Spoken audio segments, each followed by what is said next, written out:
Hey guys, what's going on? Madman here. Today I'm doing a review on a pen that I got not too long ago. It's the Sharpie pen. You guys can see here, this is the packaging. I've only taken one out and used it. It is a fine tip, comfort grip pen.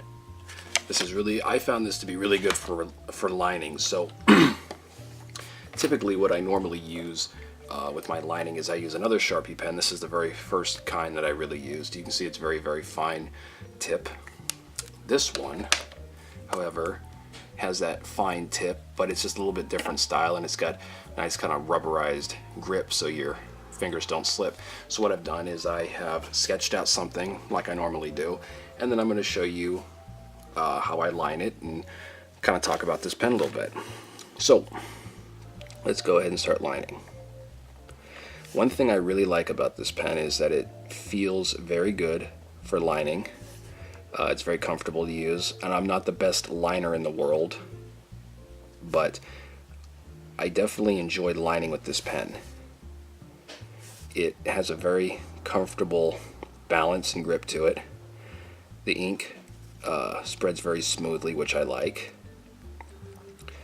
and it's just a good overall pen, and you can really get into some real fine detail work here, which is definitely a plus in my book.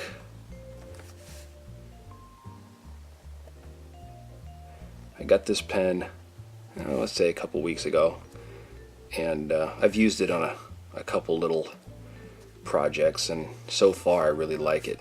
Eventually I would like to do a review on brushing with ink, but just haven't got around to doing that yet.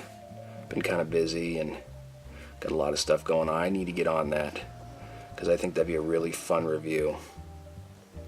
Be the first time I've ever brushed with ink, which would be kind of, again, it'd be fun. I like to try new things, so.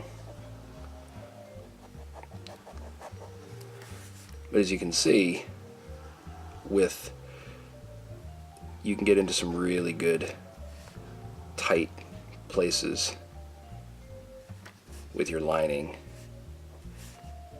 and so far it's just an awesome pen.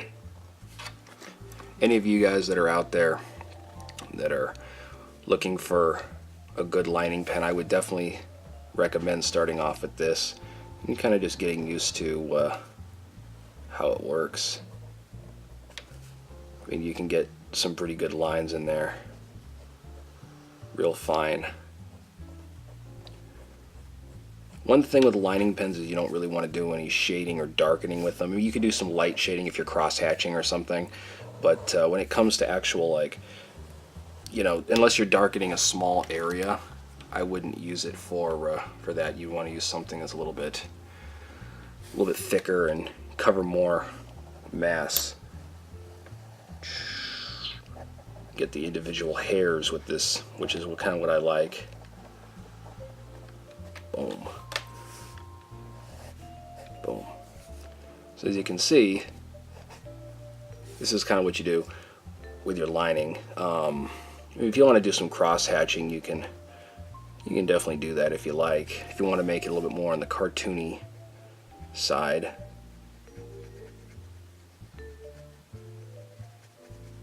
I don't do a whole lot of cross hatching and stuff. I don't do a lot of pen work. I've done it in the past a little bit, but as you can see, you can kind of get some extra detail in there. It's really good for getting into darker areas, like up here if you wanted to do darker under the lip on the beard, and then kind of just lightly block it in, you know what I mean? Boom. So it's just a really nice pen. I like it. It's very comfortable to use. It's fun. So if you guys, again, if you're looking to try something new, or you're just getting into lining, or just want to start playing with a lining pen and adding it to your repertoire, then I would highly suggest the Sharpie pen Fine Point. It's just a nice overall good pen. So that's the Madman's review. As always, hang loose, be safe, stay out of trouble.